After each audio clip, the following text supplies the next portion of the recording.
wabarakatuh.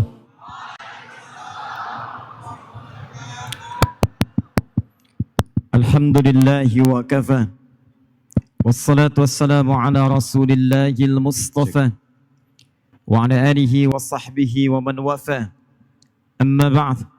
Faya ibadallah, usi nafsi wa iyyakum bitaqwallahi faqad fazal muttaqun.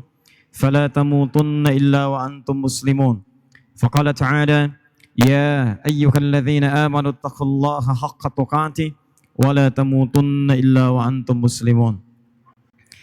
Yang insyaallah kami cintai dan juga dimuliakan oleh Allah Subhanahu wa taala, seluruh jajaran stakeholder pemerintahan Provinsi Banten, dari mulai gubernurnya, wakil gubernurnya, sekdanya, UPD-nya, sampai seluruh kalangan tanpa kecuali. Kami bermohon pada Allah Subhanahu wa taala, semoga seluruhnya senantiasa dicintai dan dirahmati oleh Allah Subhanahu wa taala. Saya keliling di Indonesia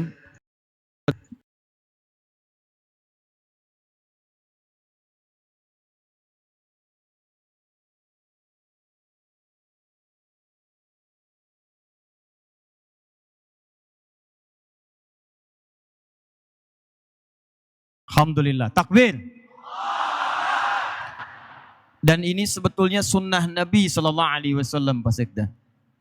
Jadi Nabi itu dalam riwayat Sahih Al-Bukhari, setiap selesai sholat, beliau pemimpin pemerintahan, pemimpin umat, jenderal lapangan, pemimpin di rumah tangga, pemimpin sosial, jadi imam di masjid. Di riwayat Al-Bukhari, begitu selesai menunaikan sholatnya, itu lantas kemudian menghadap kepada jamaahnya. Ada yang menghadap ke sebelah kanan di hadis Muslim, ada yang menghadap ke belakang ke sebelah jamaahnya. Apa yang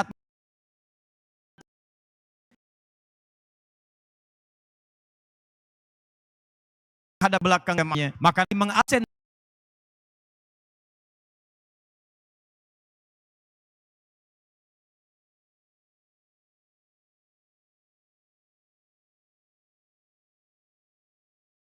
hidun kata. Karena Nabi adalah kepala pemerintahan, maka Nabi mengabsen siapa-siapa yang hadir, staf-staf pemerintahannya. Kalau sekarang kabiro rumah tangga hadir, mana orangnya? Asyahidun huwa mawjud.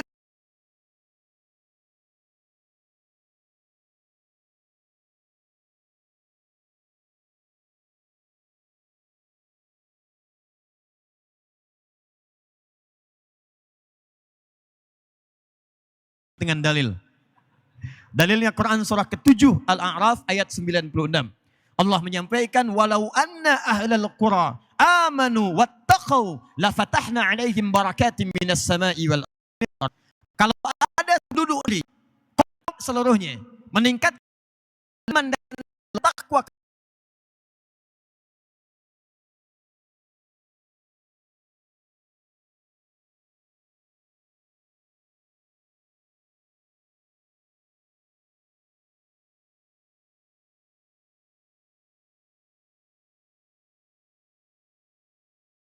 maka di ayat yang ketiga diberikan kemudian tanda utamanya. Perhatikan kalimat Qur'annya.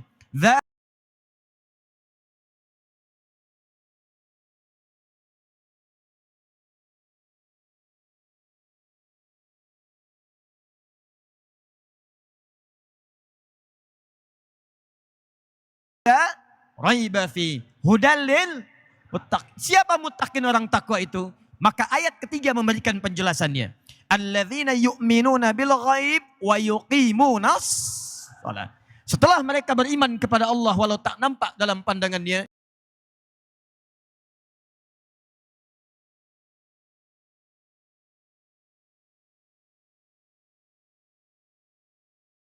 hadir, wakil gubernur hadir, kabiro hadir, dan tidak punya kekuatan. Begitu disebutkan namanya yang muncul persoalan. Kabiro, mana kabiro? Naon. Tapi kalau pimpinannya kemudian mimpin dan balik, lalu kemudian mengabsen satu persatu, maka Masya Allah, selain kewibawaan, maka akan nampak juga kepatuhan-kepatuhan yang menandakan keberkahan di sisi Allah Subhanahu wa ta'ala. Maka dari itu, saya ingin sebutkan untuk memulai hadis Nabi SAW dalam riwayat Muslim nomor hadis 1402. Man sanna fil islami sunnatan hasanatan falahu ajruha mithla ajri fa'iliha min ghairi an yankusa min ajriha syai'un. Jika ada seseorang menghidupkan sunnah Nabi SAW, kemudian dia menjadi pionir di dalamnya, maka dia akan mendapatkan pahala orang yang mengerjakan kebaikan itu seluruhnya tanpa dikurangi sedikit pun. Jadi kalau Pemprov berinisiatif mengadakan kegiatan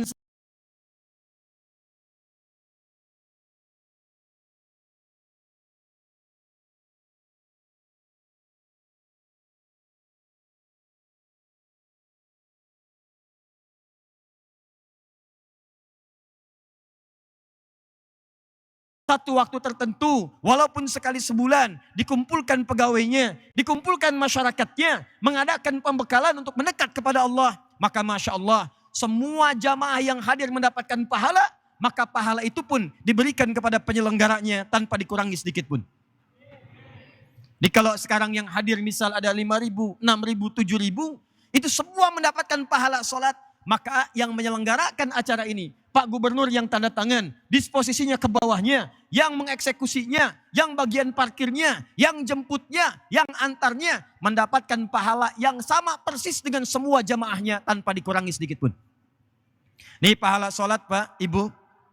Pahala sholat itu kalau sendirian, itu pahalanya 10. Dan surah ke-6 Al-An'am ayat 160. Man jaa'a bil hasanati falahu asyru amsalihha.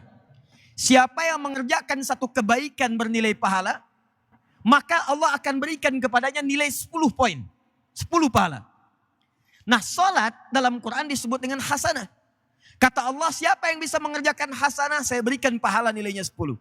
Salat dalam Al-Quran itu disebut dengan hasanah. Dalilnya Quran surah ke-11, Hud ayat ke-114. Allah sampaikan, aqimis sholata tarafain nahar wa zulafan minal lail innal hasanati yudhibnas sayyiat. Tunaikan salat, sempurnakan semuanya. Di 2 siang dari subuh sampai asar, kemudian sampai dengan ke malam maghrib ke isyanya. Salat itu kata Allah adalah perbuatan hasanat yang bisa menggugurkan keburukan-keburukan. Salat disebut dengan hasanah, dikerjakan dapat 10 poin. Jarak satu keduanya disebutkan di hadis Muslim itu bisa 500 tahun. Satu kedua 500 tahun. 2 ketiga 500 tahun. 3 keempat 500 tahun. Sampai dengan 10. Kalau dikerjakan berjamaah, maka dinaikkan pahalanya dari 10 menjadi 27. Hadis Nabi SAW. Salatul jamaati afdalu min salatil fardi bisab'in wa isyina darajah. Salat berjamaah itu kalau ditunaikan, lebih banyak pahalanya, lebih utama dibandingkan dengan sholat sendirian. Bedanya sendirian 10, berjamaah 27. Kalau ditunaikan di masjid, kata Nabi di hadis Muslim, tambah lagi 25. 27 tambah 25. Jadi Anda baru datang saja ke masjid, belum sholat, sudah dapat 25. Jarak satu kedua 500 tahun. 2 ketiga 500 tahun, sampai ke 25. Di hadis Muslim nomor hadis 1402, 1000 kemudian 389 disebutkan di 2 hadis, 2 nomor sekaligus. Orang yang memfasilitasi kegiatan sehingga orang mau datang ke masjid, sholatkah, baca Qurankah, ikut pengajiankah, maka dia akan mendapatkan semua pahala yang didapatkan orang yang hadir itu. Anda bisa bayangkan. Maka saya sekali lagi bermohon kepada Allah, semoga siapapun yang hadir pada saat ini mendapatkan rahmat Allah Subhanahu wa taala. Bapak Ibu hadirin sekalian, ini kali kedua ya kami hadir di kota Banten, tanah kelahiran tercinta, yang mudah-mudahan insya Allah selalu mendapatkan kemudahan dari Allah Subhanahu wa taala dan dihadirkan keberkahan di tanah ini. Saya pernah katakan di awal jumpa, ini Banten ini adalah bumi para ulama, Banten ini bumi para santri, Banten ini dikenal sebagai bumi orang-orang yang terbaik, bahkan bukan hanya pada saat awal datangnya Islam, bahkan di awal abad ke-15 pun ketika Sultan Abdul Hamid yang kedua mengirimkan 9 utusan yang dikenal dengan 9 wali, yang dikatakan dengan wali Songo. Itu dari wali Songo itu 2 orang walinya yang pertama kali dikunjungi orang mereka adalah Banten. 9 orang wali, 2 orang wali, Syekh Maulana Hasanuddin dan Syekh Aliyuddin, dua-duanya dari Palestina, dipilih kemudian yang terbaik oleh Sultan Abdul Hamid yang kedua. Ada ahli pemerintahan, ada ahli irigasi, ada ahli bagian teknologi, ada ahli pangan, ada yang diutus ke wilayah Jawa, ada yang ke Sumatera. Tapi Masya Allah, Banten langsung 2 orang dari wali itu yang datang. Syekh Maulana Hasanuddin yang kemudian menjadi keturunannya, buyutnya muncul kemudian Syekh Ageng Tirtayasa, sampai yang satu lagi Syekh Aliyuddin. Keduanya ahli pemerintahan, ahli pengobatan, dan juga bagian ahli tata pemerintahan yang terbaik yang ada di masanya. Maka kalau Banten tidak punya keistimewaan, mustahil kemudian langsung 2 orang ulama besar, 2 orang wali ingin kemudian datang ke kota Banten untuk memberikan tatanan yang terbaik. Maka amanat saya membuka ta'lim kita siang hari ini, jagalah kebaikan bumi Banten ini, jaga kesantriannya, jaga nilai ulamanya, jaga nilai kebaikannya. Jadi kalau ada orang-orang yang ingin mengotori Banten dengan perilaku yang tidak baik, itu pasti bukan orang Banten asli. Kalau ada orang-orang yang senang dengan maksiat di Banten, itu pasti tidak kenal dengan sejarah Banten. Karena itu, saya ingin hadirkan dan berikan inspirasi pada setiap negeri. Kita live tersambung pada saat ini. Hari ini, saya ingin berikan pesan bahkan ke seluruh dunia. Insya Allah, Banten sekarang, Banten saat ini ingin memberikan pesan kepada dunia akan ada kemajuan di daerah Banten ini. Baik ulamanya, baik santrinya, baik orang hebatnya. Dan kita tunjukkan pada dunia, insya Allah orang-orang hebat akan terlahir dari bumi Banten ini. Dan tidak cukup dengan amin. Harus kita buktikan. Karena itu, untuk membulatkan tekad dan membuktikan itu semua, mari kita coba untuk belajar dari petunjuk Al-Quran dan hadis-hadis Nabi SAW, khususnya terkait dengan materi kita, bagaimana kita bekerja mewujudkan kemajuan dan kehebatan yang tadi diharapkan sesuai dengan petunjuk-petunjuk ibadah dari Allah Subhanahu wa Ta'ala. Itu tadi mukaddimah. Sekarang mari kita mulai bahasan kita siang hari ini. Baik Bapak dan Ibu, manusia itu di dalam Al-Quran disebutkan memiliki 2 misi kehidupan di bumi.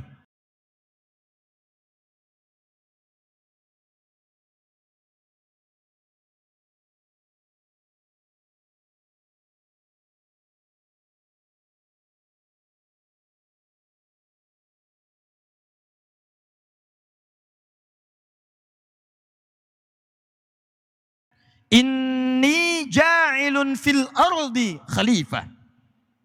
Kata Allah, hei wa idh dalam ilmu nahu. Awas hati-hati, kita pakai ilmunya untuk menerjemahkan ayat Al-Quran. Idh dalam ilmu nahu, itu huruf yang digunakan bukan sekedar untuk mengingat. Tapi ada makna memahami, makna mendalami, makna kemudian mengkaji. Jadi seakan-akan Allah ingin mengatakan, wa idh qala rabbuka lil malaika, hei Muhammad, sampaikan pada umatmu, pahami apa yang ingin sampaikan ini. Makni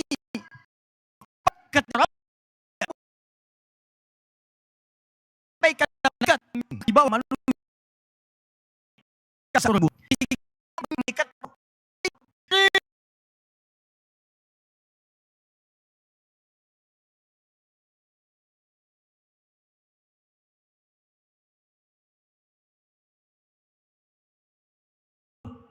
Israfil, kamu perlu tahu. Malaikat maut, perlu tahu. Ada satu misi penting yang saking dahsyatnya, semua malaikat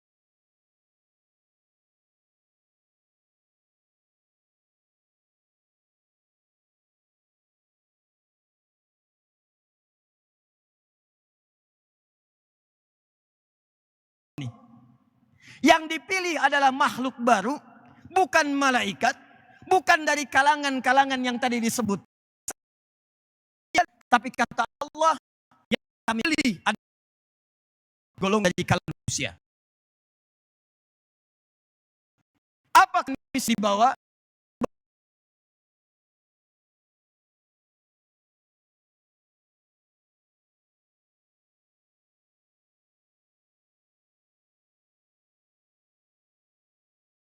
Jangan-jangan sudah puluhan tahun hidup, tapi tidak sadar untuk membawa misi khalifah di bumi.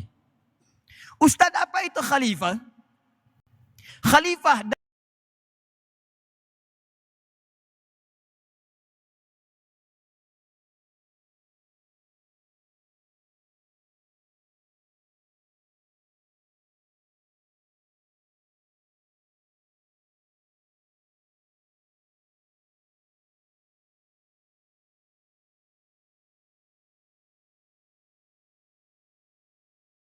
ayah menjadi kakek. Kemudian demikian anak pun naik jadi ayah. Ayah dapat cucu satu berubah jadi kakek.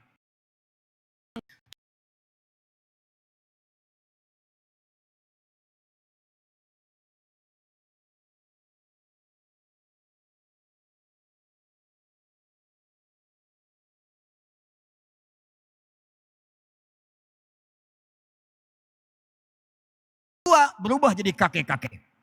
Naik lagi kemudian statusnya jadi buyut sampai dengan ke atasnya. Jadi setiap ada kemarahan Allah manusia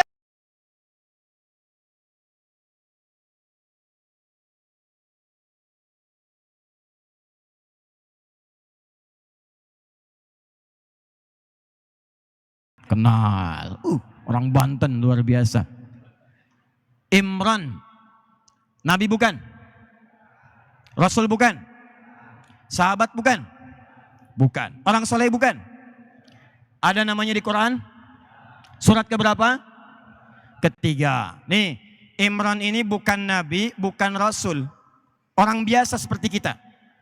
Dan Allah memilih Imran bukan nabi, bukan rasul untuk memberikan contoh di masa depan pada orang-orang yang bukan nabi dan rasul supaya meniru persiapan Imran. Nanti supaya membuka peluang kepada setiap orang, ayo ikuti Imran. Sekaligus menepis nanti orang yang kemudian ngeles, ya Allah, saya ini bukan nabi, saya bukan rasul. Bagaimana mungkin bisa seperti ini? Kata Allah, hei, saya pernah berikan tugas ini pada orang yang bukan nabi, bukan rasul. Jadi kalau dia bisa, kenapa kamu tidak? Sekarang lihat baik-baik. Imran itu siapa istrinya? Hah? Ibu Imran. Kalau Nabi Daud siapa istrinya? Ibu Daud. Kalau Nabi Sulaiman siapa istrinya? Ibu Leman. Aduh. Nabi Ismail siapa istrinya? Bu Mail. Nabi Isa siapa istrinya? Tidak ada. Karena Nabi Isa tidak pernah menikah selama hidupnya. Orang Indonesia tuh paling hebat. Begitu disebutkan ibunya, disebutkan nama suaminya. Imran menikah dengan Hannah. Imran orang baik. Hannah perempuan saleha. Nah sekarang perhatikan baik-baik. Imran menikah dengan Hannah, suami dengan istri. Begitu kemudian keduanya berkeluarga akan melahirkan keturunan anak. Begitu lahir kemudian anaknya, siapa namanya? Maryam. Laki-laki perempuan? Perempuan. Sekarang saya tanya Pak, Bu, Maryam dengan ibunya solehah siapa? Saya ulang. Maryam dengan Hannah lebih soleh siapa? Maryam. Ada yang bilang sama, ada yang bilang Maryam. Ayo kita lihat keterangan Qurannya. Cara mengukur kesolehan itu adalah melihat dengan anugerah Allah yang diberikan kepadanya. Yuk kita lihat baik-baik. Apakah istrinya Imran disebutkan namanya dalam Al-Quran? Tidak. Hanya disebutkan inisialnya saja. Istrinya Imran, istrinya Imran. Dalilnya Quran surah ketiga Ali Imran ayat ke-35. Idh qalat imra'atu Imran. Paling kiri di pertengahan. Hei, perhatikan, pelajari ketika istrinya Imran berdoa. Istrinya Imran berdoa. Tapi Maryam bukan sekedar disebutkan namanya. Tapi menjadi nama surat dalam Al-Quran. Surat keberapa? 19. Ada surat yang namanya surat Hannah? Tidak. Tapi adakah surat yang namanya surat Maryam? Ada. 1. 2. Perempuan normal itu bisa mengandung dan melahirkan kalau kemudian melakukan hubungan seksual dengan suami atau pasangannya yang sah. Hannah melahirkan Maryam karena punya hubungan secara biologis kemudian dengan Imran. Keduanya menikah, berhubungan, melahirkan Maryam. Sekarang perhatikan, Maryam punya anak tidak? Punya. Mengandung tidak? Melahirkan tidak? Siapa nama anaknya? Isa. Pertanyaan saya, apakah Maryam pernah menikah? Apakah Maryam punya suami? Tapi kan Ustadz sekarang juga banyak namanya Maryam gak punya suami tapi punya anak. Di Banten ada tidak? Kalau ada berarti itu bukan orang Banten asli. Karena itu bahasa Qur'annya, walam yamsasni bashar. Kata Maryam, ya Allah, bagaimana saya bisa ngandung, melahirkan, padahal saya tidak pernah disentuh oleh laki-laki manapun. Perhatikan detilnya bahasa Al-Quran. Tidak pernah disentuh laki-laki manapun. Karena itulah dalam kaidah fikih disebutkan, masuk dalam kategori tafsir, kalau ada sebuah peristiwa disebutkan dalam Al-Quran, namanya disebutkan jelas, sampai dengan kebin-bintinya, ini menunjukkan peristiwa itu akan terjadi, tidak akan pernah terjadi lagi di masa akan datang. Hanya akan menimpa orang itu, tidak akan terjadi lagi di masa depan.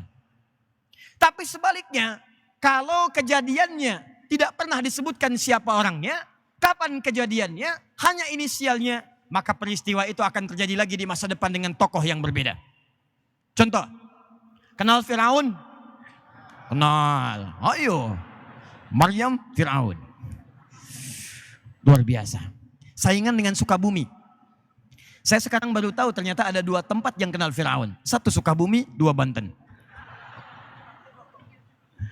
Firaun tuh orang jahat. Hobinya bunuh orang. Quran surah kedua ayat ke-49. Ngaku Tuhan, ana rabbukumul a'la. Nantangin Musa. Diajak dengan baik-baik, Quran surah ke-20 ayat 43 sampai 44. Tapi balik menghardik kepada Nabi. Namun yang paling menarik, nama aslinya tidak pernah disebutkan oleh Al-Quran. Silakan cek, disebutkan dengan nama gelar. Faraoh, Raja Mesir. Faraoh, bahasa Arabnya Fir'aun, Fir'aun, Fir'aun, Fir'aun. Bukan nama asli. Kenapa menyebutkan bagian dari kedudukannya? Al-Quran ingin memberikan isyarat bahwa kalau orang kemudian berada dalam kedudukan yang sangat tinggi, kalau dia tidak punya kontrol dalam dirinya, maka berpotensi akan kemudian menjadikan kedudukannya sebagai sebuah penyimpangan. Sekarang saya tanya kepada Anda, ada orang di masa kini yang punya kedudukan tapi menyimpang? Ada pejabat yang mencuri? Ada pejabat yang korupsi? Ada pejabat yang menyimpang dari kedudukan? Ada pejabat yang menggunakan kewenangannya untuk menyakiti rakyatnya? Ada. Kenapa? Karena Qur'annya mengatakan sepanjang tidak disebutkan namanya, pasti itu akan terjadi lagi di masa depan dengan tokoh yang berbeda. Kalau dia tidak punya iman dan kontrol diri dalam dirinya. Sebaliknya, kalau disebutkan namanya, ada bin dan bintinya, maka peristiwa itu tidak akan terjadi lagi di masa depan pada siapapun. Wa Maryam ibnata Imran. Maryam anak perempuannya Imran. Disebutkan bintinya, disebutkan bapaknya. Maka tidak akan pernah ada lagi terjadi di masa depan perempuan bisa mengandung melahirkan tanpa disentuh laki-laki manapun. Kalau lahir tanpa bapak banyak. Tapi kalau lahir tidak pernah disentuh siapapun, cuma Maryam binti Imran. Maryam melahirkan anak, siapa namanya? Isa. Coba lihat. Maryam nabi bukan? Bukan. Rasul bukan? Isa nabi bukan? Rasul bukan. Apakah Maryam bisa menyembuhkan orang sakit? Tidak. Maryam sakit, Maryam berobat. Maryam sakit, Maryam berdoa. Nabi Isa dengan izin Allah bisa menyembuhkan orang sakit. Ya Nabi Isa, ada yang matanya buta, datang usap. Usap dalam bahasa Arab disebut dengan masaha. Yang diusap disebut dengan masih. Maka ketika diusap sembuh. Masih, maka Nabi Isa disebut dengan Al-Masih. Karena mukjizatnya dengan tangannya dengan izin Allah bisa mengusap segala penyakit sembuh seketika. Nabi Isa kolera, usap sembuh. Nabi Isa sakit perut, usap sembuh. Nabi Isa pusing, usap sembuh. Pokoknya dokter bangkrut dah pada saat itu. Menghidupkan yang mati dengan izin Allah. Hidup, hidup. Mati lagi, mati. Isa. Nah sekarang pertanyaannya, siapa tadi anaknya Imran? Maryam. Siapa cucunya Imran? Isa. Siapa anaknya Maryam? Isa. Siapa ibunya Isa? Maryam. Lihat sini. Imran Hanna punya anak Maryam. Maryam lebih bagus daripada bapak ibunya. Maryam punya anak Isa. Isa lebih hebat daripada ibunya plus kakek neneknya. Jadi ini pesan dari Al-Quran. Kita disebut khalifah. Karena satu saat akan saling menggantikan satu dengan yang lainnya. Nah, bagaimana cara supaya saat digantikan itu generasi kita lebih hebat daripada kita? Jangan sampai nanti ada bapak misalnya sekarang belum hafal Quran. Lalu Anda dikaruniai oleh Allah anak keturunan. 1 anak, 2 anak, 3 anak. Cara menyiapkannya. Kalau bapaknya belum hafal, anaknya mesti hafal. Ibunya belum paham hadis, anaknya paham hadis. Kalau sekarang bapaknya jadi kepala bagian, anaknya jadi gubernur di masa depan. Bapaknya gubernur sekarang, anaknya presiden di masa yang akan datang. Kenapa demikian? Karena tantangan di masa depan itu lebih besar dibandingkan dengan tantangan yang kita hadapi sekarang. Pekerjaan bupati di masa lalu mungkin sekarang jadi tugasnya camat. Pekerjaan camat di masa lalu mungkin sekarang menjadi tugasnya lurah. Kalau Anda tidak siapkan generasi kita sebagai pengganti di masa yang akan datang, demi Allah saya katakan akan lemah generasi kita ketika berhadapan dengan dunia nanti. Sekarang kecil Pak, kejadian di Amerika bisa diakses di Serang. Kejadian di Portugal, Masya Allah, bahkan di Spanyol, yang main bola Madrid lawan Barcelona. Yang rame orang Serang. Hiji-hiji, hiji-hiji, satu-satu. Yang menang lawan Chelsea, Manchester City, skor 6-0. Yang rame orang Serang. Sampai hafal, Aguero 3 gol, Raheem Sterling 2 gol. Satunya lagi pemain baru, pelatihnya Pep Guardiola. Ya, yang ngalahin siapa? Pelatih Chelsea namanya Sarri dan seterusnya. Sampai hafal kejadiannya di Inggris diketahui kekinian oleh kita sekarang di sini. Jadi kalau masa kita sekarang tantangannya seperti ini, bayangkan 3, 4, 5 tahun ke depan. Itu luar biasa. Makanya tolong siapkan dari sejak sekarang. Bikin sekolah-sekolah yang bagus. Yuk kembangkan pengetahuannya. Kalau MIPA, majukan. Kalau sekolah Quran, jadikan jangan nanggung. Semua madrasah di Banten, muridnya mesti hafal Quran. Semua sekolah hadis, mesti paham hadis. Jadi punya visi. Bapak, ibu punya 3 orang anak. Anak pertama, mesti hafal Quran. Anak kedua, hafal hadisnya. Anak ketiga, hafal fikihnya. Begitu Anda punya persoalan, gampang. Anda punya masalah, kakak, apa ayatnya? Ini ayat. Qala Allah Ta'ala, bacakan ayatnya, sebutkan. Ini surat anu, ayat sekian, halaman sekian, posisi paling kanan, sebelah pojok dikit, agak ketengahan. Bisa. Apa hadisnya? Adik kedua, qala Rasulullah SAW, ini ada di kitab Musnad. Musnadnya yang sekian, cetakan kesekian, halaman kesekian. Bungsu, apa hukum fikihnya? Ada pendapat 4 mazhab. Begini, sampai dengan selesai. Wah, kalau bisa seperti itu demi Allah saya katakan. Majlis taklim kosong. Karena semua selesai di rumah. Dan itulah yang disiapkan oleh Nabi SAW. Kita akan saling menggantikan. Nabi kurang lebih memiliki 120.000 orang sahabat. Saya ulang. Nabi memiliki 120.000 orang sahabat. Punya beberapa madrasah. Madrasah di Mekah muridnya 40 orang. Di tempat rumahnya Arqam bin Abi Arqam.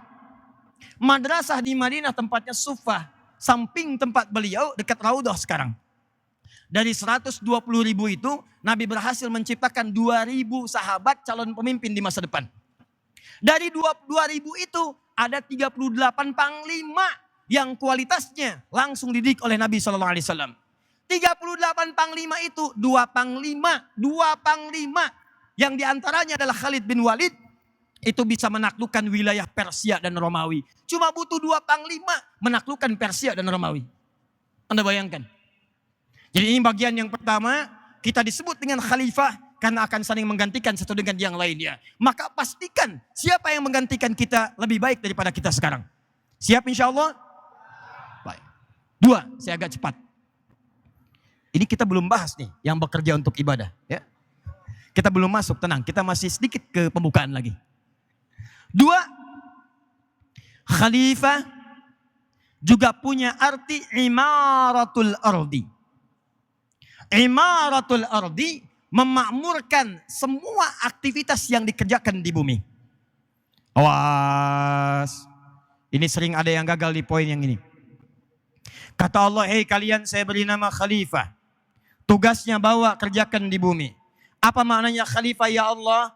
Di antara makna yang kedua langsung disebutkan oleh Allah penjelasannya adalah membawa misi kemakmuran di bumi. Pertanyaannya, apa itu makmur ya Allah? Hadirin, kata makmur Itu awalnya berasal dari kata al-umru.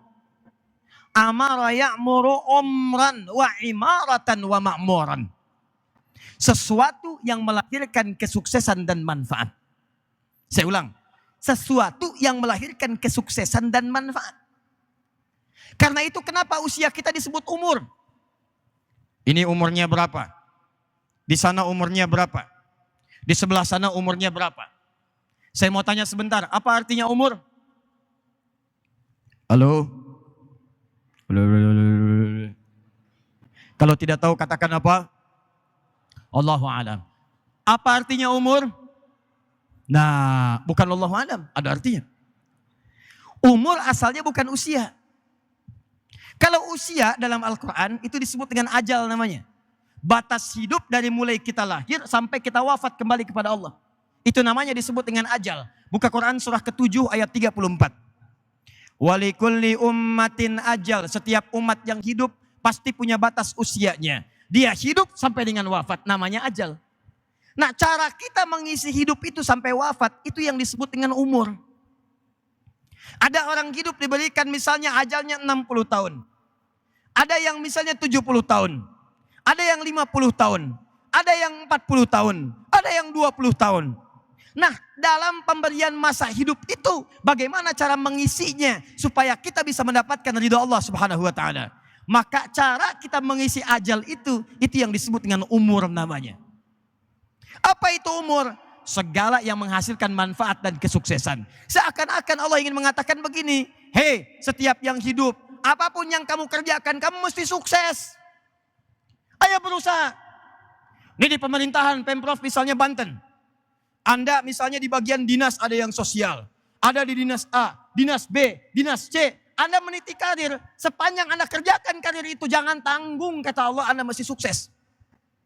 Anda kalau berbisnis, sukses. Kalau belajar, sukses. Kalau berdagang, sukses. Diplomat, sukses. Jadi birokrat, sukses. Jadi sepanjang apapun yang Anda kerjakan, raihlah kesuksesan di level tertinggi yang mampu Anda jangkau. Karena itu silahkan Anda lihat. Tidak pernah ada sahabat Nabi SAW. Tadi jumlahnya berapa? 120.000. Yang jadi pemimpin berapa? 2.000 orang. 120.000 ini apapun profesinya, sepanjang mereka belajar dengan Nabi, pada akhirnya mereka menjadi orang yang paling sukses dalam aktivitasnya. Silahkan cek. Nabi punya sahabat pengusaha namanya Utsman bin Affan, Abdurrahman bin Auf, Tamim Ad-Dari. Tidak pernah mereka berdagang kecuali mereka sukses dalam dagangannya. Tidak ada orang paling kaya pada saat itu kecuali Abdurrahman bin Auf. Tidak ada orang yang paling banyak asetnya kecuali Utsman bin Affan. Tidak ada orang yang sukses dalam dagangannya kecuali Tamim Ad-Dari. Silahkan cek. Ada yang jadi birokrat? Ada. Ada yang jadi diplomat? Ada. Amr bin As, seorang birokrat hebat. Awalnya diplomat sampai menempati pos. Kemudian jadi gubernur di wilayah Syam. Syam sekarang 4 negara. 1 Libanon, 2 Jordania. Ketiga kemudian ada Syria. Keempat ada Palestina. Itu dulu provinsi, Pak. Provinsi Syam. Dan tidak banyak orang tahu, sebelum kemudian beliau menetap kemudian di Syam, diberikan tugas oleh Umar bin Khattab untuk bisa melakukan pengenalan Islam dari mulai Mesir sampai dengan ke seluruh wilayah Afrika Utara. Mesir, Tunisia, Libya sebelumnya, Aljazair, Maroko, sampai nyebrang ke Italia, nyebrang ke Spanyol. Itu siapa yang mendakwahkan Islam? Seorang bernama Amr bin As. Kemampuan diplomasinya menjadikan sekarang Mesir, Libya, Tunisia, Maroko, Aljazair sekarang muslim semua. Dia jangan nanggung. Ulama-ulama kita dulu juga begitu.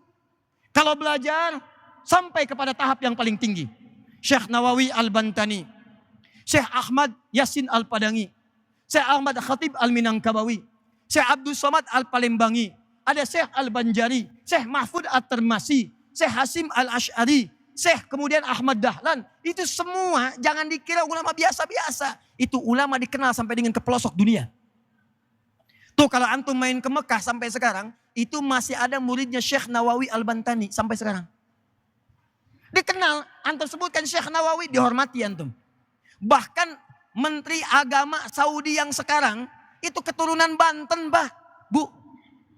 Menteri Agama urusan haji yang sekarang itu gelarnya Al-Bantani, punya silsilah sampai tersambung kepada wilayah Banten. Takbir. Jadi jangan nanggung. Anda itu diberikan oleh Allah satu nama yang pasti. Sukses. Harus yakin dengan kemampuan kita. Dititipkan pekerjaan, tugas dari pemerintah. Saya bagian tugas ini misalnya, kerjakan sampai berhasil.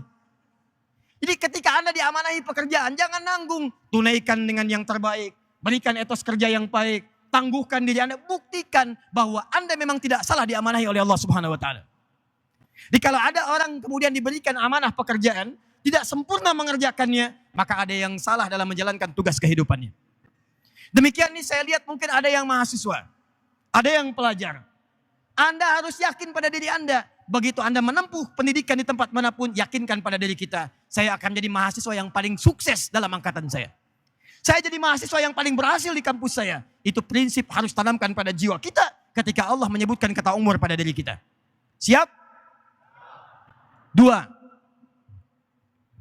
Bagian makna kata umur itu juga disebutkan oleh para ulama segala sesuatu yang mengandung manfaat. Awas. Di titik ini banyak yang sering gagal dalam kehidupan. Sukses iya, tapi tidak memberikan manfaat. Kedudukannya tinggi, tapi tidak membawa manfaat bagi bawahannya.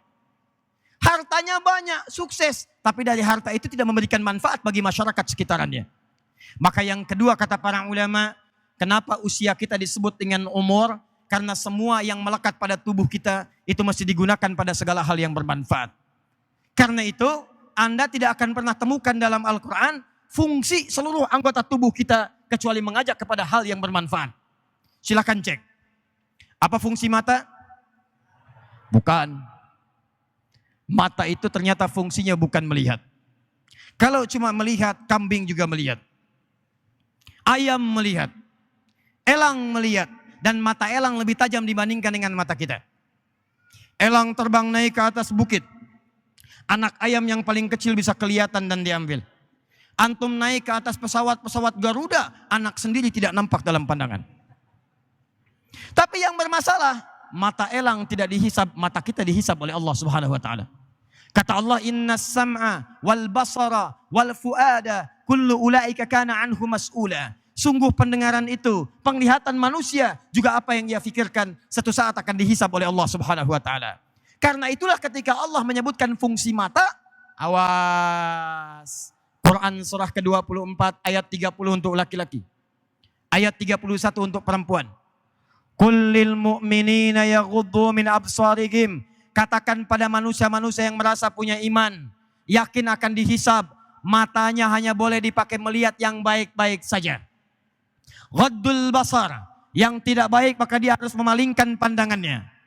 Awas, kalau Anda manusia kata Allah, maka manusia yang punya mata, matanya hanya boleh dipakai untuk melihat yang tidak baik saja. Begitu mata melihat yang tidak baik, yaghuddu absarahum, palingkan dari yang tidak baik itu. Masuk ke kantor. Laporan proyek. Ternyata laporannya tidak baik, palingkan. Masuk antum ke perusahaan. Ternyata melihat sesuatu yang tidak baik, palingkan. Lihat WhatsApp. Begitu buka handphone, yang mau dilihat WA-nya. Tapi yang muncul iklannya. Dan di iklan itu terbuka gambar-gambar yang tidak baik. Perempuan yang terbuka auratnya. Laki-laki yang nampak aurat yang tidak boleh dilihat oleh perempuannya. Maka apa yang dikerjakan? Kalau mata Anda mata orang beriman kata Allah, mata yang punya manfaat, maka begitu melihat ada tayangan yang tidak bagus, palingkan. Matikan, pindahkan. Bahkan di ayat lain segera beristighfar kepada Allah Subhanahu wa Ta'ala. Jangan-jangan ketika melihat itu merasa senang. Memang dipalingkan, cuman merasa senang. Maka kata Allah, wasari'u ila maghfirah. Hei, ketika kamu palingkan segera beristighfar kepada Allah. Palingkan, astaghfirullahalazim. Ini gambar tidak bagus. Dan kedua-duanya bergerak bersamaan. Matanya berpaling, lisannya beristighfar. Astaghfirullahalazim. Jadi tidak ada yang telat salah satu. Ada yang lisannya istighfar, cuman matanya nggak berbelok. Astaghfirullahalazim. Dosa, salah. Kenapa? Ini astagfirullah, salah. Nah, ini menunjukkan bahwa ada yang salah dalam pandangannya. Demikian juga dengan lisan, dengan tangan. Cukuplah pegawai Pemprov ini menjadi manusia yang beriman. Kalau orang semuanya di sini beriman, kepala bironya beriman, dinasnya beriman, sampai ke bawah UPD-nya beriman, sampai level ke bupati, ke camat, ke lurah, ke desa, semua beriman kepada Allah. Maka demi Allah saya katakan, cukup menjadi insan beriman, maka Banten akan makmur dan juga turun rahmat Allah dan keberkahan di dalamnya. Kenapa? Karena orang beriman itu kata Quran sederhana, semua anggota tubuhnya akan dipakai pada yang baik. Tangan gak mungkin tanda tangan proyek yang tidak baik. Pejabat yang beriman kakinya tidak akan mampir ke tempat-tempat yang bermaksiat. Pejabat yang beriman lisannya tidak akan mengeluarkan kata-kata yang kotor. Tidak akan mengeluarkan kalimat-kalimat yang penuh dengan tipuan. Pejabat yang beriman mustahil kemudian pikirannya memikirkan hal-hal yang tidak dibenarkan oleh Allah Subhanahu wa taala. Karena itu silakan Anda cek. Saat Allah berbicara tentang bekerja mencari rizki, buka Quran surah kedua Al-Baqarah ayat 168 paling kanan sebelah bawah, bandingkan dengan Quran surah kedua ayat 172 paling kiri sebelah atas. Yang sebelah kanan bawah itu disebutkan untuk manusia biasa. Sebelah kiri atas itu untuk orang beriman. Yuk lihat kalimatnya. Kanan bawah ayat 168. Ya ayyuhan nasu, hei semua manusia. Kulu mimma fil ardi halalan thayyiban. Silahkan Anda bekerja, cari makan, cari untuk kehidupan. Kerjakan dengan cara yang halal. Kemudian yang kedua dapatkan dengan cara yang terbaik. Halalnya disebutkan, thayyibnya muncul. Tapi ketika kalimat itu disebutkan oleh Allah kepada orang beriman, ini yang paling menarik. Kalimat halalnya seketika dibuang oleh Allah Subhanahu wa taala. Buka ayat 172-nya. Yang tadi ya ayyuhan nas, sekarang bagi orang beriman pindah kalimatnya. Ya ayyuhalladzina amanu. Kata Allah, hei, panggilan ini khusus diberikan pada orang-orang yang beriman. Yang tidak beriman tidak usah perhatian dengan ayat ini. Kulu min thayyibati ma razaqnakum. Kata Allah, silahkan kalian kerja. Kalian kerja, dapatkan yang terbaik yang telah Allah tetapkan. Ini menarik Pak. Jadi ketika bicara tentang manusia umumnya, halalnya disebutkan. Silahkan kerja dengan cara yang halal. Tapi ketika kemudian disebutkan orang beriman, kalimat halalnya dibuang, kalimat thayyib yang berkahnya ditambah oleh Allah Subhanahu wa taala. Kata para ulama tafsir, kenapa kata halalnya dibuang?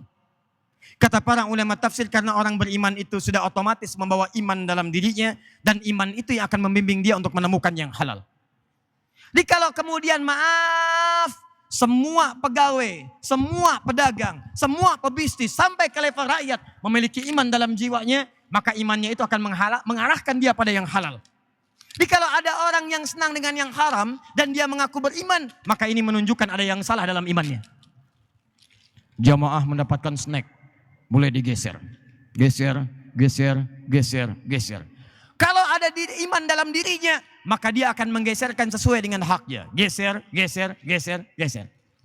Tapi kalau iman itu lemah dalam jiwanya, geser, masuk. Geser, masuk. Geser, masuk. Snack yang dialurkan dari sini tidak pernah sampai ke ujungnya. Demikian juga di pemerintahan. Ada anggaran masuk, geser, harusnya sampai jadi pembangunan. Sampai jadi sekolah, sampai jadi jembatan, sampai jadi jalan. Tidak perlu menggunakan kalimat halal, karena orang beriman itu imannya akan mengarahkan dia pada yang benar. Tapi kalau imannya bermasalah, pembangunan jangka panjang, pembangunan jangka menengah, pembangunan jangka pendek, pembangunan jangka saku.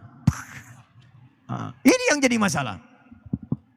Maka dari itu, kembalikan kepada makna tadi, ketika usia kita disebut umur, maka pastikan sampai dengan hari ini ada banyak manfaat yang kita kerjakan sebelum pulang kepada Allah Subhanahu wa taala.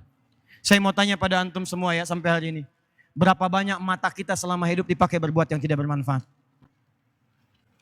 Berapa banyak lisan kita dipakai membicarakan yang tidak bagus? Berapa banyak tangan digunakan untuk menulis status yang tidak baik? Berapa banyak kaki digunakan untuk melangkah pada tempat maksiat? Dan itu akan dihisab oleh Allah Subhanahu wa taala. Terakhir, bagian ketiga. Dan ini inti bahasan kita. Tugas manusia yang kedua, selain menjadi khalifah, juga ditetapkan oleh Allah Subhanahu wa taala untuk memaksimalkan ibadah saat ia hidup di bumi. Quran surah ke-51 ayat 56, paling kanan sebelah atas di mushaf. Wa ma khalaqtul jinna wal insa illa liya'budun. Kata Allah, tidaklah aku ciptakan jin dan manusia kecuali supaya mereka memaksimalkan ibadah saat di bumi itu kepada Allah Subhanahu wa taala. Satu, sebagai khalifah. Dua, untuk ibadah.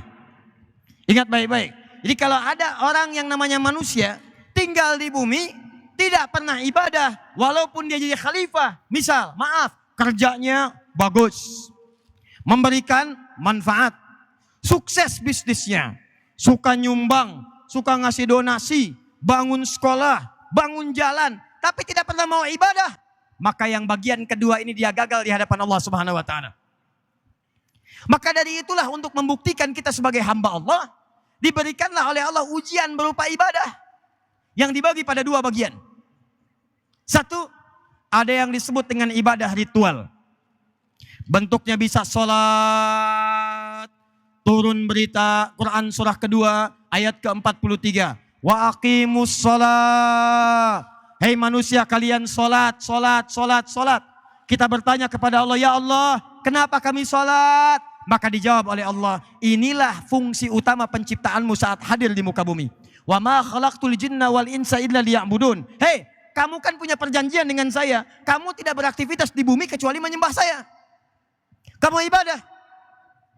Karena itu ketika kamu sampai di bumi, kamu harus buktikan bahwa kamu itu beribadah kepadaku. Maka diturunkanlah oleh Allah kewajiban untuk ibadah. Jadi kalau ada orang-orang yang turun ke bumi jadi manusia dan dia tidak mau beribadah kepada Allah, maka akibatnya, mohon maaf, itu tanda pertama dia sedang tidak berkomitmen dan melanggar ketentuan dengan Allah Subhanahu wa taala. Perhatikan ketentuannya. Kata Allah, "Hei, saya ciptakan kamu untuk ibadah." Siap? Siap ya Allah. Bahkan ada perjanjian di Quran surah ke-7 ayat 172. Wa idz akhadha rabbuka min bani Adam min zuhurihim dzurriyyatahum wa asyhadahum ala anfusihim alastu birabbikum. Kata Allah, "Hei, ingat, kamu sebelum lahir ke bumi, kita bikin perjanjian. Saya akan berikan semua kebutuhan kamu. Sakit saya sembuhkan. Maaf kalau kamu salah, saya maafkan. Ampunan kalau kamu dosa, saya ampuni. Butuh rizki, saya berikan. Punya masalah, saya tuntaskan. Punya kesulitan, saya mudahkan. Sepakat? Sepakat ya Allah. Cuma syaratnya satu. Saat kamu nanti terlahir ke muka bumi, kamu harus menyembah saya. Alastu bi rabbikum. Siaplah engkau menjadikan saya sebagai Tuhan yang layak disembah. Maka kita mengatakan, bala syahidna. Kita sepakat ya Allah. Kami siap menjadikan engkau sebagai Tuhan. Nanti kalau kami lahir, kami akan sembah engkau. Karena itulah ketika kita terlahir ke bumi, tumbuh, dewasa. Maka Allah menagih pembuktian janji kita kepada Allah saat dalam kandungan. Diturunkanlah kemudian perintah kata Allah. Wa aqimus shalah. Hei, katanya kamu janji mau nyembah saya, sekarang buktikan. Jangan-jangan kamu sibuk cari dunia, kerja lagi. Tapi kamu lupa tugas yang kedua, bahwa kamu harus beribadah kepada saya. Karena itulah Bapak dan Ibu sekalian, tidak pernah ada manusia tinggal di bumi, silahkan cek, kecuali semuanya diberikan tugas oleh Allah untuk menyembahnya, untuk beribadah. Mau itu manusia biasa, mau orang soleh, mau nabi, sampai ke rasul, sepanjang namanya manusia, pasti ditugaskan oleh Allah Subhanahu wa taala untuk menyembah Allah Subhanahu wa taala. Sekarang saya tanya pada Bapak Ibu, Nabi Muhammad nabi bukan? Rasul bukan? Mulia mana Nabi Muhammad dengan Nabi Isa? Nabi Muhammad. Hebat mana Nabi Muhammad dengan Nabi Daud? Nabi Muhammad. Gelarnya tinggi mana Nabi Muhammad dengan Nabi Ibrahim? Nabi Muhammad. Pertanyaan saya, Nabi Muhammad sholat tidak? Sholat. Nabi Muhammad tahajud tidak? Tahajud. Nabi Muhammad sholat sunnah tidak? Nabi Muhammad baca Quran tidak? Baik. Sekarang saya tanya lagi. Nabi Muhammad masuk surga tidak? Masuk. Bahkan sebelum meninggal, satu-satunya Nabi yang sebelum wafat, turun satu surat langsung mengatakan surganya sudah siap. Tuh lihat. Nabi Muhammad SAW, satu-satunya Nabi dan Rasul yang sebelum wafat turun satu surat mengatakan surganya sudah siap. Inna a'tainakal. Muhammad inna sungguh kami a'tainaka telah menyiapkan untukmu. Bahasanya fi'il madhi. Fi'il madhi itu sesuatu yang menunjukkan telah selesai. Siap, tuntas, pasti. Inna a'tainaka. Kalimat Qur'annya bukan inna nu'ti, tapi inna a'taina. Kami telah siapkan untukmu al-kautsar, semua kenikmatan terbaik di surga. Tapi apakah ketika dijamin masuk surga selesai? Tidak. Muhammad, kami telah jamin untukmu surga. Sudah nikmat semuanya tanpa hisab. Kamu akan masuk ke dalamnya. Tapi ayatnya tidak berhenti di situ. Perhatikan kalimatnya. Fasalli li rabbika. Maka kamu yang sudah ahli surga ini siap masuk tanpa hisab, dijaga dari kesalahan, tetap tidak terbebas dari perintah ibadah. Fasalli. Kalimat pertama yang diberikan pada ahli surga, yang surganya tingkat paling tinggi adalah perintah sholat. Fasalli, maka kamu sholat. Saya ulang ya. Nih lihat, bayangkan nih. Ahli surga, surganya sudah siap. Sebelum wafat sudah ada berita akan masuk surga. Semua perlengkapannya siap di surga. Tanpa hisab. Kalimat pertama yang disampaikan pada ahli surga ini. Fasalli, sholat. Sekarang yuk kita koreksi diri kita. Kita nabi bukan? Ada nabi di sini? Boleh angkat tangan? Alhamdulillah. Saya kemarin dari Bandung, Jawa Barat. Jawa Barat itu termasuk satu-satunya provinsi di Indonesia yang hampir tiap bulan ada nabi baru. Sekarang nabinya di Garut, Pak. Nabinya di Garut namanya Sensen. Sensen kemudian dilaporkan oleh penduduk karena ngaku nabi. Diperiksa sampai kemudian dirujuk ke rumah sakit. Ditetapkanlah oleh RSHS, maaf terdapat gangguan jiwa. Coba kalau nabinya sakit jiwa bagaimana pengikutnya? Maka divonis kemudian oleh pengadilan rehab. Begitu nyampe rumah sakit biayanya 400 juta. Dikembalikan kepada Pemkab. Pemkab tidak kuat, dirujuk ke Pemprov. Pemprov belum berikan rekomendasi. Akhirnya karena kelamaan di rumah sakit dibalikin lagi ke Garut. Begitu nyampe Garut dianggap pengikutnya sakti. Karena lulus dari persidangan dibebaskan dari hukum. Ini nabi, Anda bayangkan. Hampir tiap bulan tuh. Nah ini masalah kita ini. Jadi di sebagian masyarakat kita itu ada penyakit namanya cepat kaget, gampang kagum. Ditambah kutil, kurang teliti. Itu masalah. Coba lihat ibu-ibu sekarang. Di Serang dibangun mall. Datang. Kaget. Datang foto-foto, beli. Enggak, numpang kagum aja. Apa persoalannya? Ya demikian ketika meresap jiwa-jiwa seperti itu tidak ada kontrol dalam diri kita. Akhirnya setiap ada sesuatu yang baru muncul, ikut. Orang pasang status Facebook, ikut Facebook. Ada Instagram, ikut Instagram. Orang dicukur, ikut dicukur. Orang dichat, ikut dichat. Orang dipilok, ikut dipilok. Kalau tidak ada kontrol dalam jiwanya, itu yang menjadikan kita bermasalah. Maka kita kembalikan kepada yang tadi, bagaimana mengontrol diri ini supaya bisa bertahan dalam kebaikan. Allah turunkan perintah ibadah, maka Nabi pun yang sudah jelas surganya ibadah sholat. Nabi yang sudah jelas surganya sholat. Nabi yang dijaga dari kesalahan sholat. Ini kita Nabi bukan, Rasul bukan, surga belum jelas, amalan berantakan, hisab menegangkan, enggak sholat. Anda siapa? Jadi kalau ada orang ngaku manusia di bumi tidak sholat, tidak ibadah, ini menandakan ada yang tidak beres dalam dirinya. Betul? Sepakat?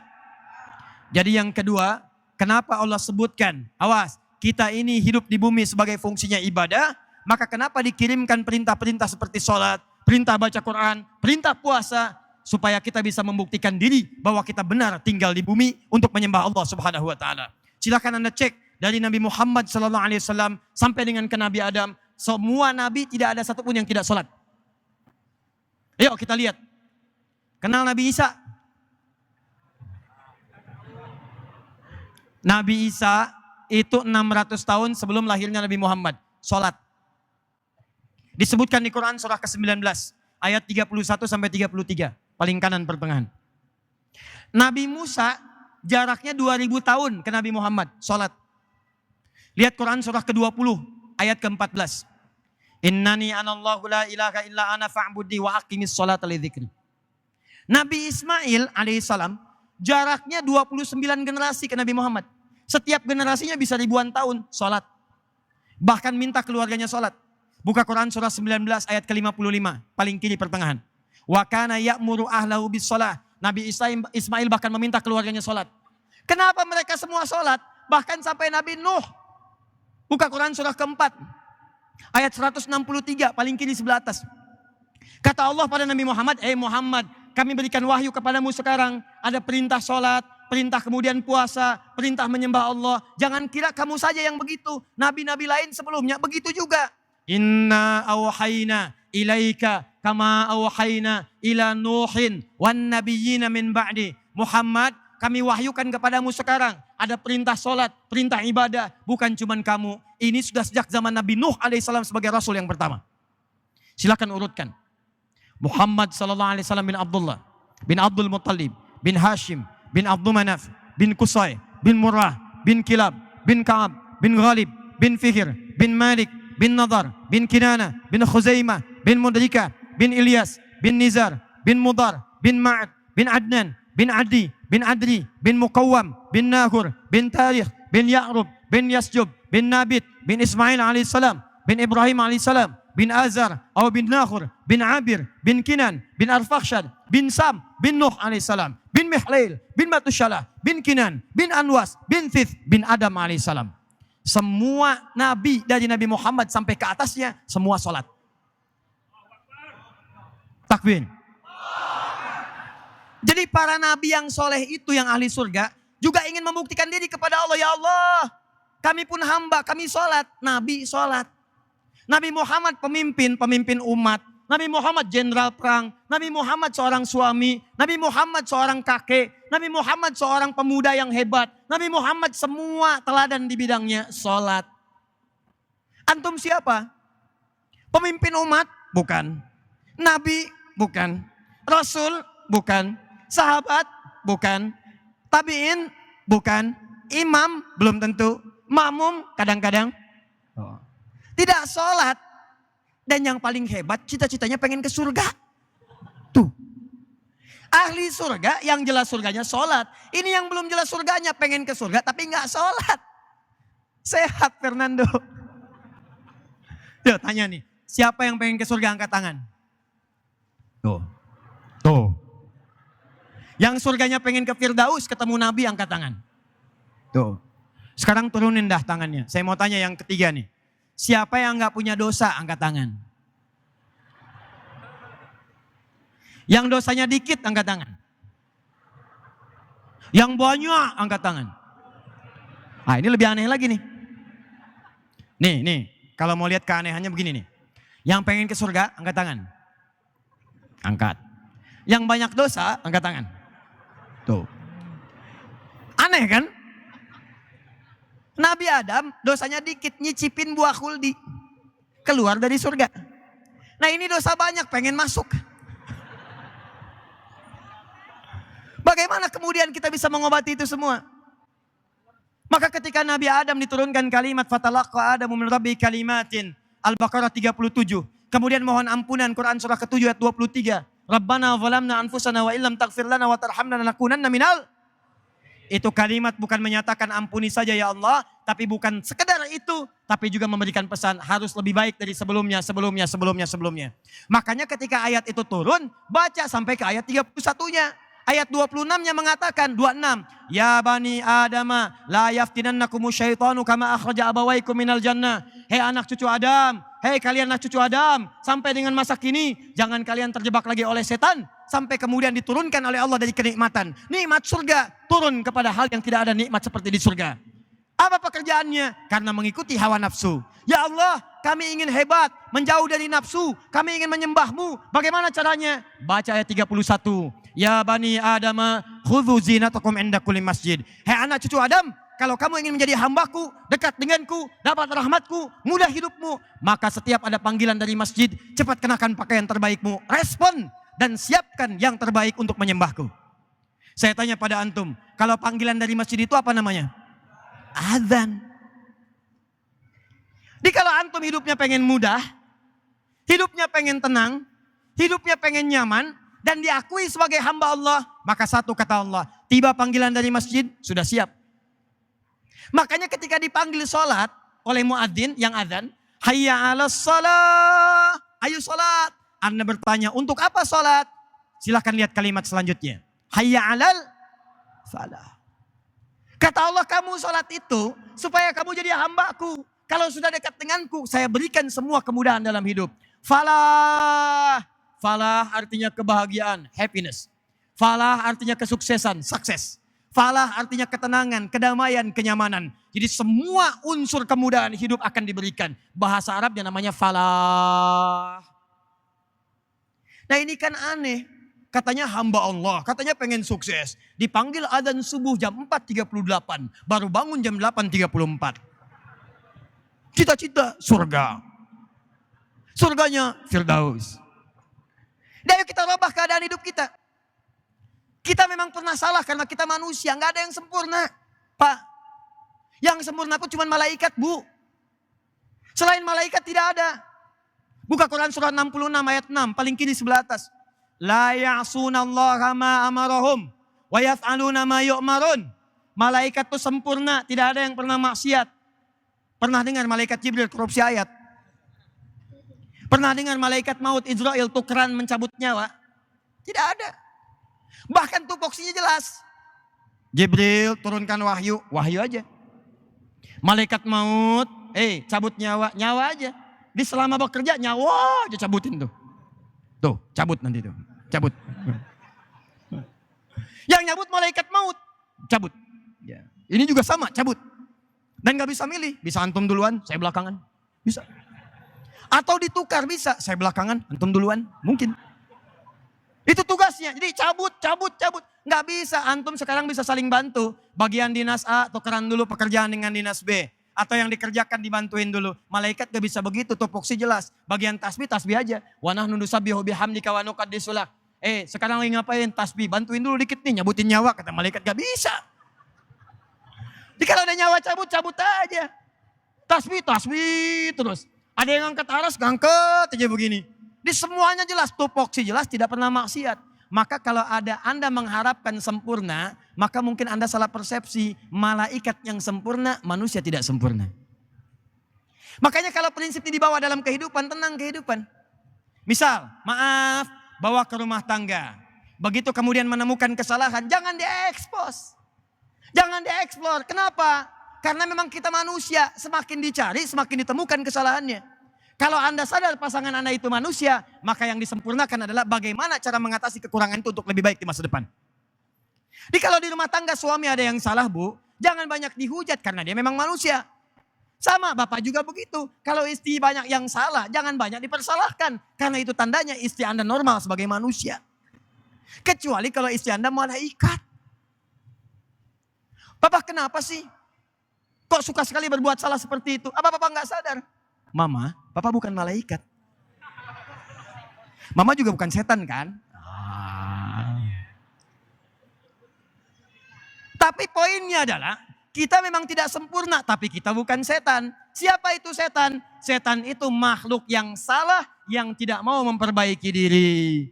Kata Allah, kamu salah, tidak patuh dengan saya. Kenapa enggak hormat sama Adam? Hormat itu bukan karena hormatnya, tapi ini perintah saya. Quran surah ke-7 ayat ke-12. Kata Allah, ma mana'aka alla tasjud idh amartuk. Hei iblis, kenapa kamu enggak sujud? Ini perintah saya. Bukan sujudnya, kamu enggak sujud enggak berpengaruh ke saya. Cuma ini perintah saya. Apa kata iblis? Ana khairun minhu. Saya lebih hebat dibanding dia. Khalaqtani min narin wa khalaqtahu min tin. Kau ciptakan saya dari api, dia dari tanah. Tidak level sujud kepada yang lebih rendah.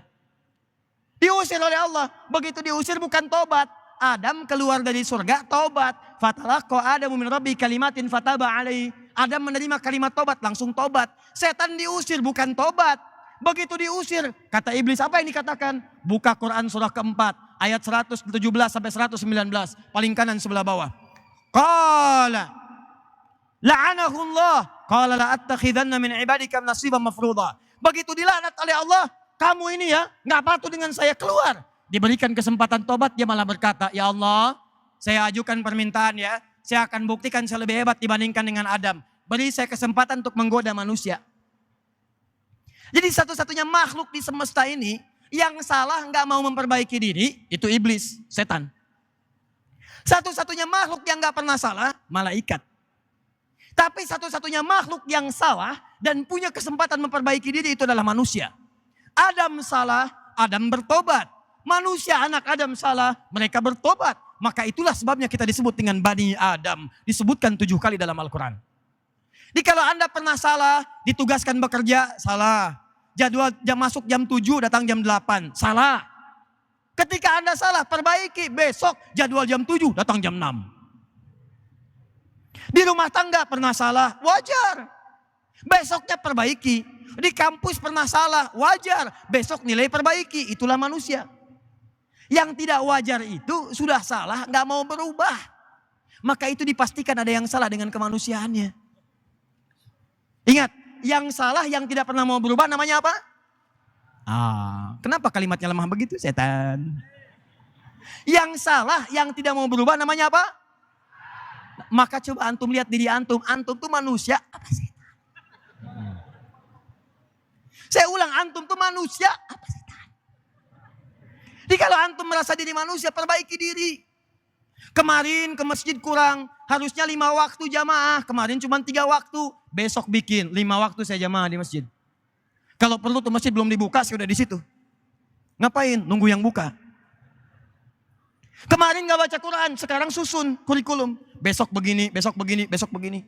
Kemarin pekerjaan saya belum tuntas, besok saya tuntasin. Itulah yang dimaksud bekerja untuk ibadah kepada Allah Subhanahu wa Ta'ala.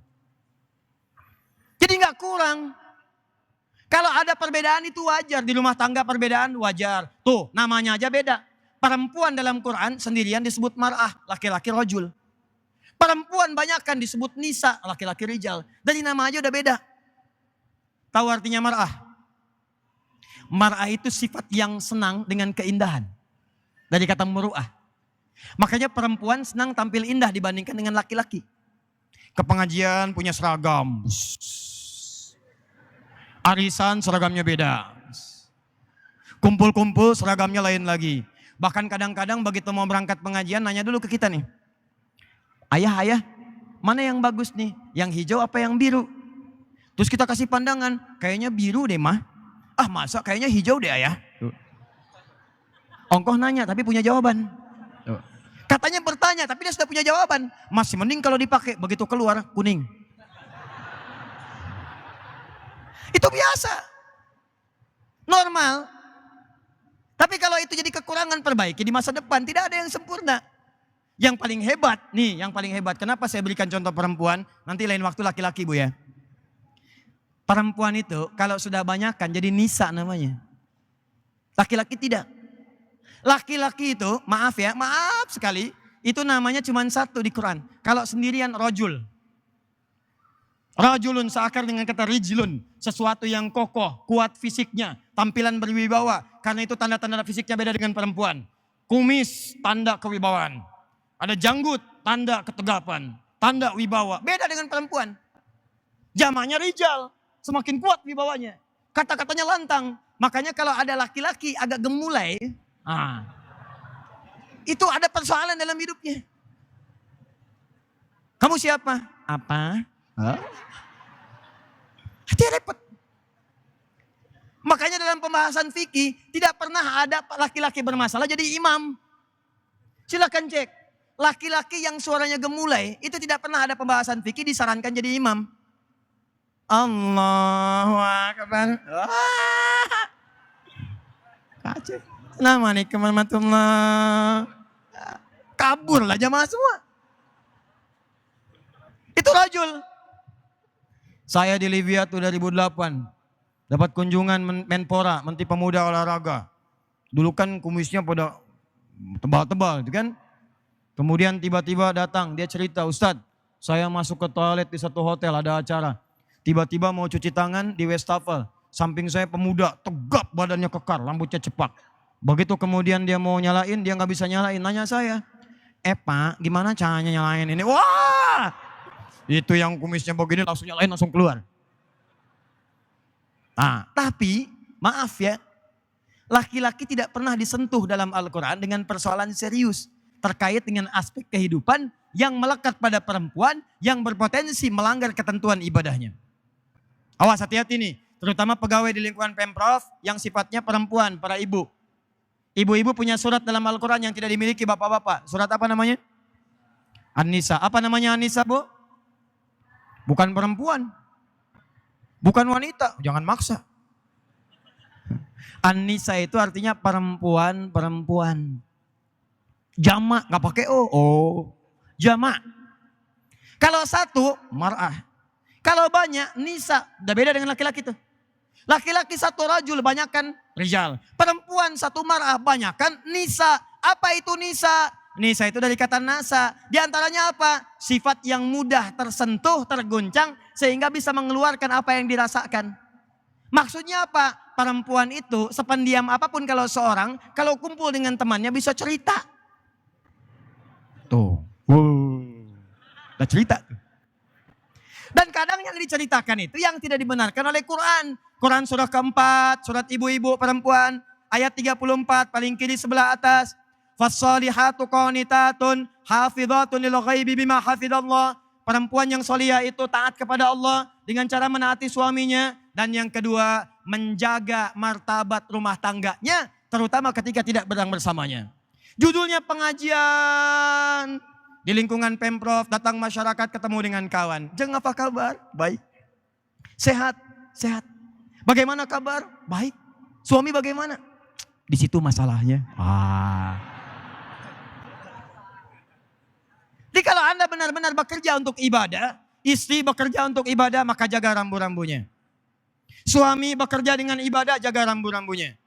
Maaf, pegawai di lingkungan Pemprov bekerja untuk ibadah, jaga rambu-rambunya. Ketika ada ketentuan ibadah, ritual sholat, jaga waktu sholat.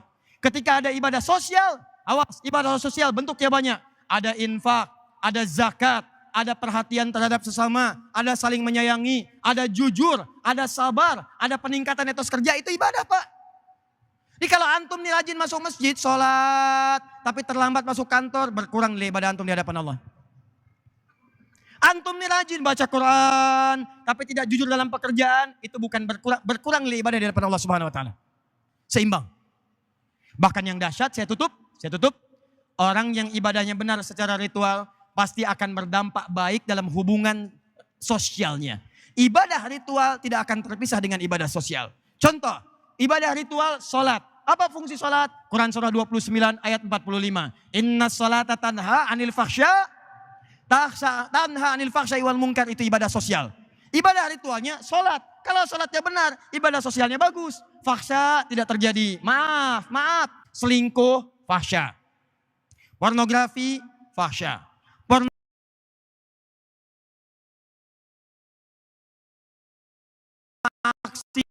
Akhirnya mau yang 80 juta, yang 8 juta, yang 18 juta, gak akan peduli. Karena ada yang menemaninya sehidup dan semati sampai jadi bidadari di surga. Itu. Gitu caranya. Mungkar, keburukan yang diingkari oleh hati. Sumbernya nafsu perut dengan akal. Korupsi, mungkar.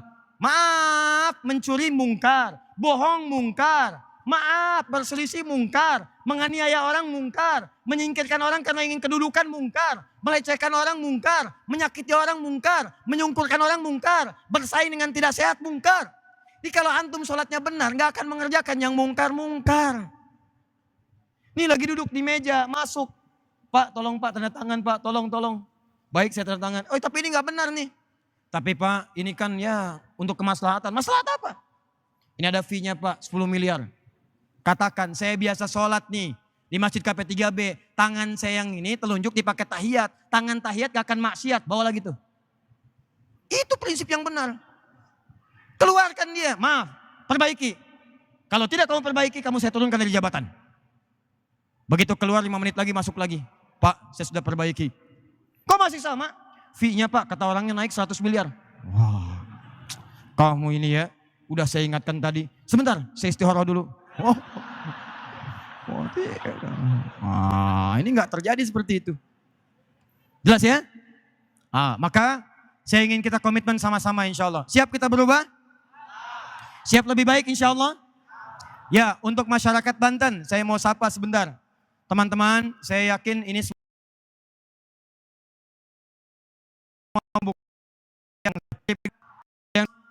Ada yang dari Labuan? Masya Allah. Maaf, saya mau kita komitmen sama-sama. Siap kita membangun Banten insya Allah? Kalau saya katakan, ayo kita siap makmurkan masjid, siap insya Allah? Alhamdulillah Pak Gubernur kita ini senang mensupport untuk memakmurkan masjid. Kita support program-program yang baik dengan izin Allah Subhanahu wa taala. Kalau saya katakan siap menghafal Quran, siap? Baik, kalau saya katakan siap insya Allah kita bersinergi membangun dengan lebih baik, siap? Baik, Pak, rakyatnya sudah siap nih Pak, Bu.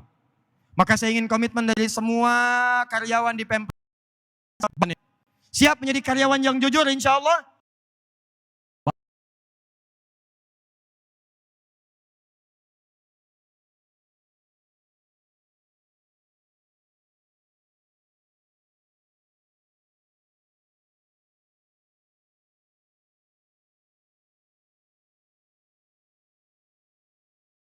Sampah berserakan.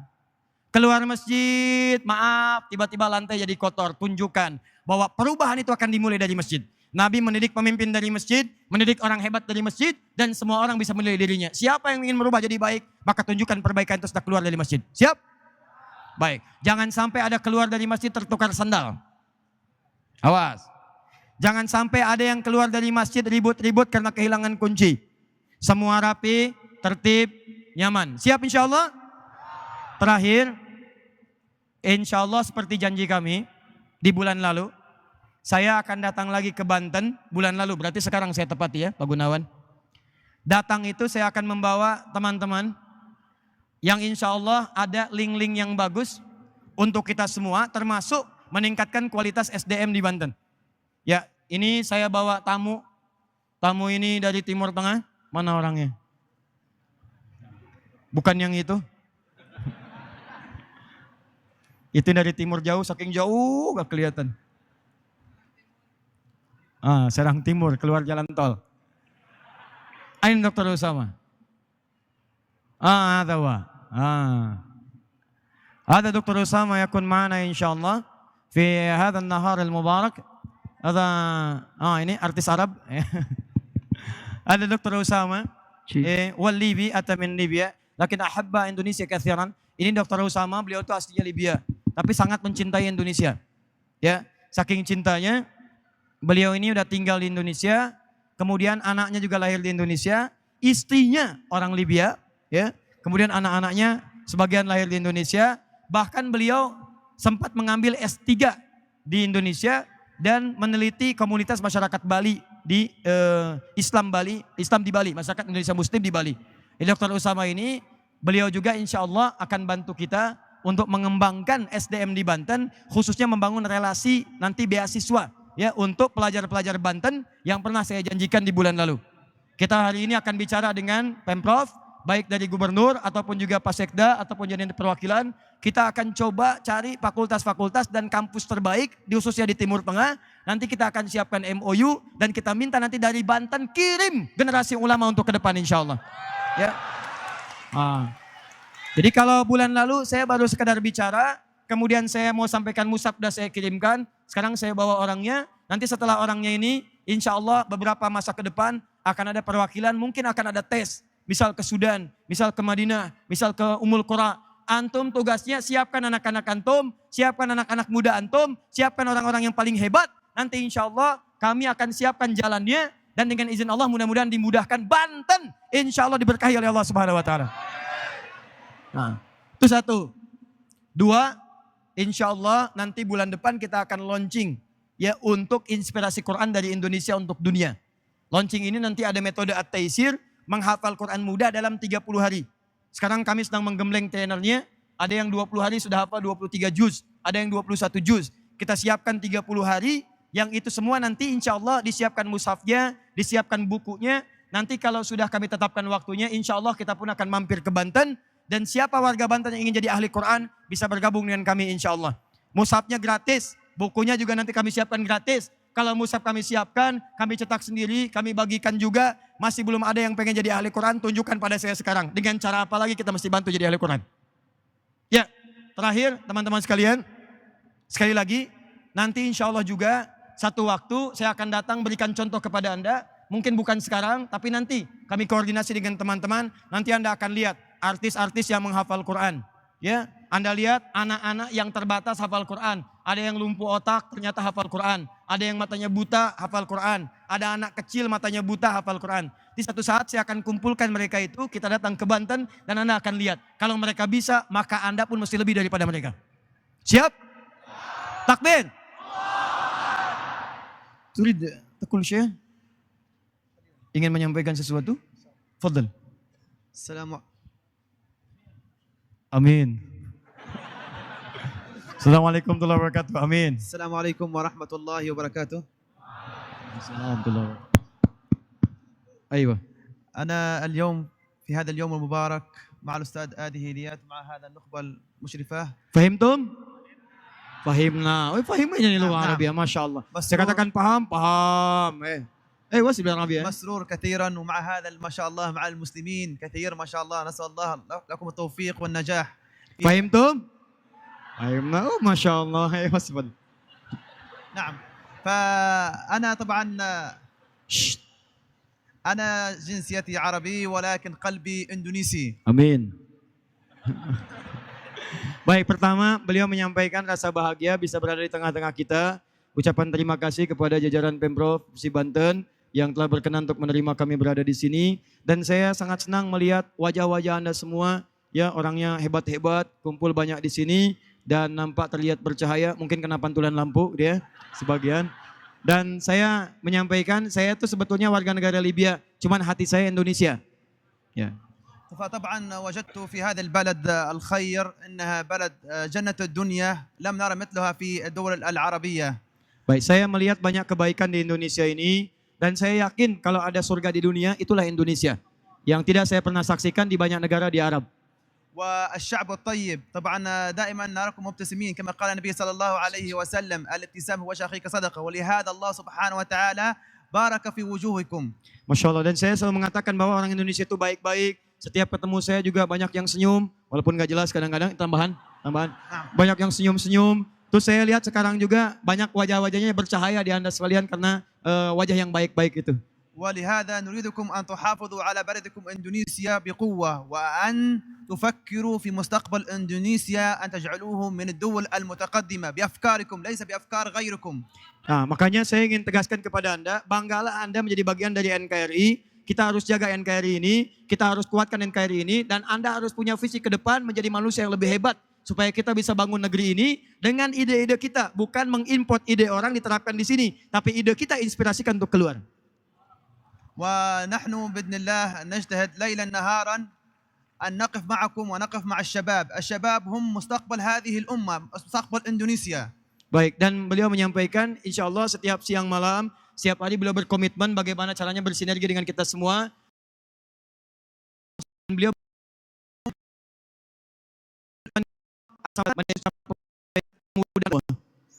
ونقول للشباب لا تقولوا أنا مستحيل أن نفعل شيئا أو نعمل مشروعا أو استثمارا. لا، كل إنسان عندما يضع خطة لابد أن يقول هذا المشروع ينجح. عندما أنا نصمم فسوف ينجح هذا المشروع ولهذا لابد أن نتكاتف وأن نطور من إندونيسيا حتى تكون من أوائل الدول المتقدمة إن شاء الله. Baik, dan saya ingin berikan pesan, jangan cuma punya harapan, punya cita-cita, membuat rencana-rencana, tapi kita harus eksekusi semua rencana itu. Kita harus pikirkan bagaimana cara mengeksekusinya, kita kerjakan dengan baik, dan kita harus tegaskan kepada dunia insya Allah, kita akan membangun negeri kita sehingga menjadi negara terdepan dan paling maju di muka bumi ini. ولكن قبل هذا كل شيء لابد أن نتوكل على الله. إذا توكلنا على الله واستخنا الله فالله سبحانه وتعالى ييسر لنا أمورنا بإذن الله. Baik, tapi kita harus komitmen dulu sebelum sampai ke sana, kita harus komitmen semua untuk mendekat kepada Allah. Bangun hubungan dengan Allah, tingkatkan tawakal, tingkatkan ibadah kita kepada Allah. Kalau kita sudah dekat dengan Allah, maka semua akan mudah mengantarkan kita kepada tujuan yang kita harapkan. Yakfi insyaallah. Baik, turid syai' akhar huna? Misalan? مثلا. La yujad asila, tidak ada pertanyaan. Baik, saya sudah sampaikan, beliau sudah menikah, punya anak, kami dekat aulad. نعم طبعا أنا اسمي أسامة محمد علي غريبة Baik. من ليبيا وعمري 36 سنة. Situ, telah tahu sitin. Baik, beliau Usama Muhammad Gariba dari Libya. Umurnya katanya baru 36. Saya bilang nggak mungkin 36, mungkin 63. زوجتي من ليبيا Istri saya dari Libya. وعندي 5 أبناء. Saya punya 5 orang anak.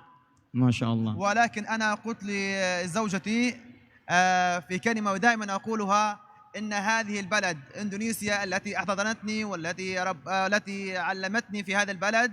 وأنت تريد أخرى؟ نعم لا يكفي. والله لو أصاب مكروه في إندونيسيا لا أخرج أول أشخاص في هذا. Masya Allah. قبل الشرطة قبل Ini kalimat terakhirnya, akhir kalimat Dr. Usama, beliau sudah doktor. Akhir kalimat Dr. Usama, beliau sampaikan kepada istrinya sampai dengan sekarang. Kata beliau, sayang, ya kita memang lahir di Libya, tapi saya tinggal di sini, saya mencintai negeri ini, dan saya support negeri ini. Kalaupun ada sesuatu yang menimpa Indonesia, maka saya orang pertama yang akan membela negara ini. Ya, takbir. طيب دكتور جزاكم الله خير ان شاء الله نعمل لنا خطه لتطور بنتن ان شاء الله في المستقبل فانا قلت لهم يعني ان شاء الله سنعمل تنسيق لتزويد بعض الشباب الاندونيسيين خاصه من محافظه بنتن ليتطوروا ان شاء الله في المستقبل خاصه فيما يتعلق بالتنسيق مع الجامعات الاسلاميه في الدول العربيه خير ان شاء الله amin. Baik teman-teman sekalian, itu yang bisa kita sampaikan dalam kesempatan hari ini. Nanti kita atur jadwal ya. Kalau mungkin nanti ada kajian-kajian, saya mengunjungi ibunda saya kadang sebulan sekali, ada waktu. Kalau nanti kita bisa petakan, akan lebih baik kalau kajian itu terukur. Mungkin membahas satu kitab atau kajian tertentu yang di situ ada interaksi lebih baik ya. Ini mungkin ada manfaatnya, tapi akan lebih baik bermanfaat kalau kajian-kajian terukur dengan materi-materi yang bisa kita simpulkan dan kita bisa rangkum bersama. Siap insya Allah? Baik, kita akhiri dengan doa kifaratul majlis. Sebelumnya kita bermohon pada Allah. Allahumma taqabbal minna innaka antas sami'ud du'a wa tub 'alaina innaka antat tawwabur rahim. Allahumma salli wa sallim wa barik ala rasulikal karim nabiyyikal amin sayyidina Muhammadin wa ala alihi wa sahbihi ajma'in. Allahumma rabbana atina fid dunya hasanah wa fil akhirati hasanah wa qina adhaban nar. Allahumma 'allimna ma yanfa'una ya rabbal alamin wa 'allimna ma jahilna wanfa'na fima ta'allamna. Allahumma rabbana la tad'a lana fi maqamina hadha wa fi kulli maqamin dhanban illa ghafartah wa la hamman illa farajtah wa la daynan illa qadaitah ولا مريضا إلا شفيته ولا حاجة من حوائج الدنيا والآخرة فيها لك رضا وفيها لنا الصلاح إلا قضيتها يا أرحم الراحمين. اللهم ربنا آتنا في الدنيا حسنة في الآخرة حسنة وقنا عذاب النار بفضلك سبحان ربك رب العزة عما يصفون وسلام على المرسلين وآخر دعوانا الحمد لله رب العالمين. سبحانك اللهم وبحمدك أشهد أن لا إله إلا أنت أستغفرك وأتوب إليك وآخر دعوانا. Sebelum saya tutup dengan salam, insyaallah beliau pun kesini dengan kami akan melihat dan menindaklanjuti hasil observasi kami ke wilayah yang kemarin terkena tsunami. Ya, kita insya Allah akan support juga, mudah-mudahan menemukan wilayah untuk relokasi bagi saudara-saudara kita yang terkena dampak tsunami, dan kita akan bincangkan, semoga Banten mendapatkan keberkahan insya Allah. Amin. Ya, Assalamualaikum warahmatullahi wabarakatuh. Amin. Baik, Bapak hadirin